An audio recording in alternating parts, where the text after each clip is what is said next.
José Ignacio de Mendiguren mañana jura como diputado por el Frente Renovador. Estamos con dos economistas que también mañana juran. Federico Sturzenegger, es tu debut, ¿no? Como diputado. Debut como diputado, por el PRO, obviamente. Carlos Heller, renovás sí, señor. Su banca mañana por el Frente para la Dictadura. Los dos, gracias por venir. Un placer. Gracias. Estabas contando recién fuera de aire, Carlos, cómo lo veías, cómo lo viste, fuiste a ver a Capitanich cuando era jefe de gabinete de Duhalde. Sí, en aquel momento el presidente, que era Duhalde, me llamó y me pidió que si podía explicarle la propuesta que teníamos en el FRENAPO, que era seguro de empleo y formación y asignación universal por hijo, cuáles eran los alcances, en qué consistía. Ahí lo conocí. ¿Y impresión? ¿Era tan hiperactivo como ahora? Sí, sí, más joven, pero igual sí, era así, inteligente, dinámico. Lo que pasa es que después terminamos en una reunión más adelante con Duhalde, ya creo, no sé si ya estaba Capitanich, y donde nos bajaron el pulgar porque decían que no había recursos para hacer lo que nosotros Fue jefes pensábamos. y jefas, ¿no? Sí, en lugar de eso, claro. plan jefes y jefas. Eso vino después. ¿Coinciden en que el gobierno en las últimas 2 semanas, tal vez coincidiendo con la designación de Capitanich como jefe de gabinete, ha cambiado? Yo sí. Ustedes están diciendo que el gobierno se hizo del PRO. Eso dijo Macri. Mira, vos decías, Ernesto, en la editorial que de alguna manera hay que rechazar el fanatismo, ¿no? Y creo que eso fue un poco lo que la gente votó en las elecciones, esa visión que nos ha separado tanto los argentinos. La verdad que nosotros dos, la verdad que podemos hablar de eso un poco. Sí. Cómo a veces la situación te lleva a una situación absurda de conflicto y de no poder trabajar juntos. Y creo que Capitanich lo que está haciendo es ese cambio, ¿no? Me parece que nos está sacando, digamos, de una situación, o por lo menos está intentando dar esa señal. Yo creo que tenés el tema de Repsol, tenés una frase que para mí la tengo ahí guardada, que es el tema del INDEC, que es un tema del pasado, que yo lo tomo como una afirmación de que el INDEC y el gobierno ha dejado la mentira de lado como forma de gobierno. Por supuesto, en el kirchnerismo nunca se sabe, ¿no? Por ejemplo, por otro lado tenés la ley de responsabilidad del Estado, que se acaba de aprobar en una de las cámaras, que le saca responsabilidad del Estado, que si lo combinás con alguno de los artículos del nuevo proyecto de Código Civil, que dice que la propiedad privada queda condicionada a los funcionarios, y después el funcionario no tiene responsabilidad, bueno, siempre vamos a ver si este cambio es permanente. Si me preguntás si yo pienso que hay un cambio, te contesto que sí, que pienso que hay un cambio. Carlos. A ver, yo creo que la presidenta, el día que anunció los cambios, ratificó los ejes fundamentales del modelo y dijo que había que seguir en el mismo rumbo y que había que profundizar el modelo. No he escuchado ninguna propuesta de las que han hecho hasta ahora, tanto el jefe de gabinete como el ministro de Economía, que signifiquen un cambio de rumbo, porque es una falacia. Lo de Repsol estuvo planteado desde siempre. Hay que leer el documento de la ley de expropiación del 51% de las acciones de YPF. Se decía que eso se iba a establecer en un momento determinado, cuál era el precio a indemnizar. Repsol pedía una suma exorbitante, etcétera, etcétera, y ahora se encaró una determinada negociación. Lo otro, eso de que nunca le vamos a pagar y qué sé yo, es cosa de los mentideros, de las cosas que los periodistas escriben que fulano dijo, pero tráemelo a Kicillof diciendo lo que dicen que Kicillof dijo. Mentira. No, decía, vamos a pagar los premios, eso decía. Tribunal de tasación, juicio. Y ahora estamos hablando de un bono a 10 años, con 2 a 4 años de gracia, etcétera, etcétera. Entonces, yo creo que no es un cambio de política. El INDEC hace no sé cuánto que están trabajando en un nuevo índice, hace no sé cuánto que anunciaron que en enero se ponía en vigencia un nuevo índice. Entonces, parece que las cosas siempre estuvieran empezando y en realidad no es verdad. Hay una continuidad. Ahora, si vos me decís, creo que hay un cambio en la manera de gestionar, creo que hay un cambio en la manera de explicar. Me parece fenómeno que el jefe de gabinete haga una conferencia de prensa todos los días. Me parece bárbaro que todos los días se preste, conteste, explique lo que están haciendo, de la interpretación oficial de cuáles son las propuestas. Me parece bárbaro que el ministro de Economía haga exactamente lo mismo. Me parece bárbaro que se dialogue con la oposición. Yo estoy de acuerdo, me parece bárbaro, hay que dialogar con todo el mundo. Dialogar no es abdicar de lo que uno piensa, es dialogar. A ver, claramente hay cambios, ¿no? Yo creo que lo de Repsol es un cambio muy abrupto y muy claro. Para nosotros en el PRO es una reivindicación lo que ha pasado, porque nosotros cuando fuimos ¿Ustedes en estuvieron en contra de la expropiación? Por supuesto, en Soledad, con valentía. Y vos planteaste que si no se hubiera hecho eso, lloverían las inversiones. Y estoy totalmente convencido por eso, de eso. Así que... Estoy totalmente convencido. Entonces no me hablé de que hay un cambio. Estoy totalmente convencido que nosotros dijimos así no, y el gobierno ahora reconoce, después de un año, donde reconoce que no, así no, que hay que pagar por si uno se va a tomar una empresa, hay que pagar por ella, porque si no, no recibías una sola inversión en Argentina. Vos sos un tipo bastante culto. Lee Carlos, te escuché la ley de expropiación. Te escuché 5 minutos. Lee la ley de expropiación. Déjame terminar una cosa. Tan negativo fue la manera que se hizo la expropiación de YPF, que llegamos a un acuerdo con Chevron que el gobierno no se anima a mostrar por las condiciones que tiene para Chevron. Y donde no venía el dinero que es relevante para explotar Vaca Muerta. Tanto es así que en un momento el gobierno se dio cuenta que básicamente tiene que mantener un mínimo nivel de credibilidad, un mínimo de respeto a la gente que invierte en Argentina, porque si no, no va a conseguir que nadie venga a invertir en Argentina. Entonces, claramente es un cambio. Espera, pero yo no puedo dejar pasar una falacia absoluta. El acuerdo de Chevron es por el 1% del territorio de Vaca Muerta. El 1%, porque hay un ya lo hemos charlado. Vos conocés lo que son las cláusulas de confidencialidad. Es lo mismo que pasa con el tema de la negociación de ahora con Repsol. Salen los diarios, es esto, es lo otro y demás.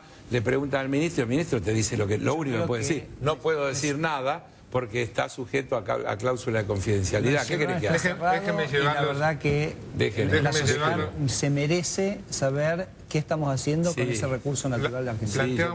Planteábamos al comienzo del programa el problema de dólares. Las reservas vienen cayendo. Hoy se conoció una medida, el encarecimiento transitorio para gastos de turismo. Quiero conocer qué opinan sobre la medida puntual y sobre la problemática general de la falta de dólares. Yo te estaba escuchando. Me parece que puede ser contraproducente, que es una medida muy tibia, eficaz. A ver, vamos a decir primero qué es la medida. Porque la medida es un anticipo a cuenta del impuesto a las ganancias de las personas. O bienes personales. De los bienes personales. Incluso con una cláusula que permite para los que no tienen impuesto a deducir, pedir la devolución. Es decir, que el tema radica en que hay gente que seguramente no quiere estar sujeta a que le revisen los números, porque por ahí es monotributista y tiene gastos que no se condicen con lo que paga, o sea, por el estilo. Entonces se genera toda una historieta. Por el momento esto no es un encarecimiento del tipo encarecimiento transitorio. Es un anticipo, como otros anticipos, como ganancia mínima presunta, como otras cosas, donde el Estado te dice, págueme a cuenta de lo que va a ser su liquidación de ganancia. Por otro lado, tenemos... O sea que intenta resolver el problema no de carencia de divisas, sino financiero para el gobierno. Claro, pero esperá. Es decir, un adelanto por otro lado, tenemos 6.411 millones de dólares de neto negativo en los primeros 9 meses del año en turismo, viajes y pasajes. Porque acá la gente, una cosa que no se está diciendo... El dato que planteamos antes, me parece, a mí personalmente me parece bien encarecer el turismo. Lo que digo es, esta manera de hacerlo va a generar malestar y va a ser ineficaz. Porque de hecho, Carlos, de hecho, empezaron con el 15, pasó al 20 y el turismo siguió aumentando. Sí, lo que no sé... El turismo hacia afuera. Lo que no sé es, porque hay otras complejidades, porque para establecer tipo de cambio diferenciado y demás necesitas leyes del Congreso, necesitas una serie de cosas. Después tenés temas que tienen que ver con la OMC, que tienen que ver con un montón de cuestiones, que tienen que ver con los tratados bilaterales que la Argentina tiene firmados, tiene sus complejidades. Entonces creo que este es un recurso, que es un recurso que el Poder Ejecutivo tiene capacidad de tomar por sí y lo puede hacer de inmediato como lo está haciendo. Probablemente desaliente a una cantidad de gente que en definitiva lo tenga que considerar como un encarecimiento, porque no soporte una inspección o una visualización de su situación impositiva. Sí, no, a ver, déjame retrotraerme un minuto una medida que es la que está por aprobarse, que es el impuesto a los automotores, que también lo mencionaron. Lo digo porque es una medida que se impuso para bajar la importación de autos. Obviamente hay que hacerlo sobre los autos de manera interna. Pero mi punto es el siguiente: cuando nosotros hicimos el primer cálculo, que era el primer proyecto con 50% de tasa, que en realidad la tasa efectiva termina siendo del 100% por la manera que se implementa, era una recaudación de 15.000 millones de pesos, un número muy significativo. Entonces lo que nosotros planteamos es, si ustedes quieren hacer eso, quieren cobrarle un impuesto a los autos de lujo, desde el PRO no tenemos problema. Ya estaban conceptualmente de acuerdo. Espera, pero me falta la mitad de la frase. Pero me bajás otro impuesto. Bajame un impuesto que paguen los que menos tienen. Bajame el IVA, bajame los aportes al trabajo. Porque si no, lo que tenemos es que siempre nos quedamos con más impuestos. O sea, siempre resolvemos el problema con metiéndole la mano en el bolsillo a la gente, en este caso con 15. Entonces digo, ¿querés cobrar los impuestos? Cobrar los impuestos. Pero con los 15.000 millones bajabas 1,5 puntos el IVA. Entonces, ahora eso lo quiero comentar como un tema general. Me parece que tenemos un problema de aumento de carga tributaria y el gobierno está aprovechando estas cosas para seguir metiéndole la mano en el bolsillo a la gente. Ahora, el tema del tipo de cambio es como muy sencillo. O sea, vos tenés que o generar más dólares o tenés que hacer que la gente compre menos dólares. Nosotros ya lo habíamos anticipado hace muchísimo tiempo. Vos tenés o estimular las inversiones, la creación de empleo, la generación de divisas de manera genuina, que creo que Capitanich está tratando de hacerlo, con foco en el sector energético. Por eso resolvieron lo de Repsol. Entonces, una manera de resolver, dar un poquito de más de credibilidad, que alguien quiera traer un dólar a Argentina, eso también ayuda a generar dólares. Entonces, eso es una cosa que Capitanich viene haciendo, está intentando, que nosotros siempre dijimos que era lo que había que hacer. Por supuesto, eso no ocurre de un día para el otro. Bueno, y en tanto eso lo hagas mejor o peor, y el gobierno hasta hace 2 semanas lo venía haciendo muy mal, dijimos, la única alternativa que te va a quedar es ajustar la paridad cambiaria para hacer que la gente compre menos dólares y ver si alguien acá también se estimula o es más estimulado para producir dólares. En el año el gobierno ha aumentado, en este momento está devaluando una tasa aproximadamente del 100% anual en las últimas 2 semanas. Más o menos va a terminar devaluando un 35% del año. La devaluación autos, si querés el dólar autos, es 55%. Vos cuando dijiste el dólar estaba el dólar turismo 35%. Entonces es lo que inexorablemente iba a ocurrir si vos no creas las condiciones en Argentina para que la gente venga a invertir y producir dólares de manera genuina. Entonces son 2 maneras que tenemos para resolver el problema. A ver, lo único que estoy de acuerdo con Federico es que son 2 maneras. 2 maneras. Tenemos 2 visiones que son diametralmente opuestas. Y desde luego que es difícil, más allá de que lo hagamos amablemente, que nos pongamos de acuerdo porque tenemos 2 visiones distintas de la sociedad, del mundo, de cómo se organiza. Yo le diría que lea el último documento del Papa, cuando habla de los que creen en los mercados, de los que creen en el derrame, de los que creen en que el Estado no tiene que intervenir, en los que están en contra de las regulaciones. Nos vamos como una visión ideológica. No, que ideológica, es que todo pasa por allí. Es un dogmatismo que no me interrumpa. Vos fijate, las exportaciones de los primeros 9 meses fueron mayores que las de los 9 meses del año anterior. Lo que hubo es una mucho menor liquidación. Es decir, hay un tema financiero de que especulando con la IPO, digamos... Cancelaban deuda. Claro. No ingresaban los dólares y cancelaban deuda. Así es. Entonces hay una cantidad de fenómenos financieros que no tienen que ver. La Argentina en los 9 primeros meses del 2012 exportó 61.800.000 y 63.500 en los 9 meses del 2013. Sí, Carlos, pero más allá de la liquidación, el superávit se viene achicando, más los gastos en turismo...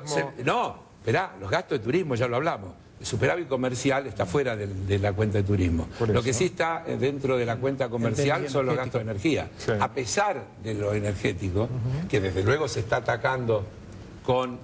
trayendo la inversión de vuelta, creando un clima de normalidad. Recuperando la empresa estatal, para que actúe con el espíritu que dice la ley de expropiación, entendiendo que los recursos hidrocarburíferos son un bien social y deben ser considerados como tales, y a partir de allí, lo que coincidimos.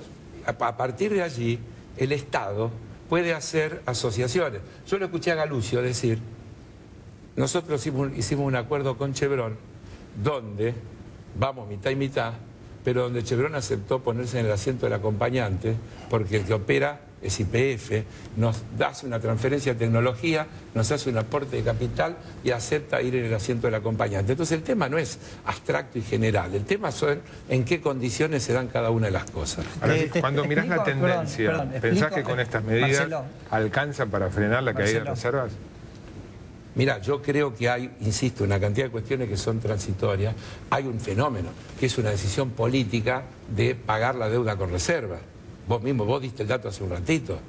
Ignorar que se están destinando todos los años 4, 5, 6 mil millones de dólares a pagar deuda y a aliviar la carga y a hacer que la Argentina hoy sea, en términos objetivos, uno de los países con menor deuda externa en manos de privados en relación a su PBI, es no tener en cuenta un dato fundamental de todo lo que se viene haciendo estos años. Ahora, desde luego que eso significa que disminuyeron las reservas, pero también disminuyeron muchísimo las obligaciones. No, yo iba a comentar que el tema de la expropiación de YPF, o sea, el elemento fundamental de una empresa petrolera es tener acceso al capital barato. Porque una empresa petrolera es invertir mucho capital, mucho fierro para invertir en sacar un producto que es el mismo si es YPF o si es Repsol o si es Chevron. Entonces la pregunta es, si YPF nacional va a tener un costo de capital mucho más alto, porque es una empresa petrolera que se tiene que financiar en un mercado que no tiene acceso al mercado de capitales, la plata para financiar las inversiones de YPF tiene que venir de otro lado. ¿De dónde viene? De aumentar el precio de las naftas. Entonces no puede ser nunca eficiente una empresa para los argentinos financiarse con un costo de capital tan alto la producción petrolera. Para terminar, mañana juran. ¿Juras por qué? Por la patria. ¿Federico? Por la Constitución. Así... A secas. A secas. A los dos, gracias. Eso va en contradicción con la manera en que citaste al Papa. No, porque al contrario, va en línea con que creo que no soy sectario. Y si veo un documento de una organización que tiene el peso que tiene la sociedad mundial de la Iglesia, que dice cosas muy de fondo, que muchos que se declaran cristianos niegan y hacen exactamente lo contrario y practican exactamente lo contrario, lo rescato y lo pongo arriba de la mesa. ¿Y Federico, vos no sos creyente tampoco?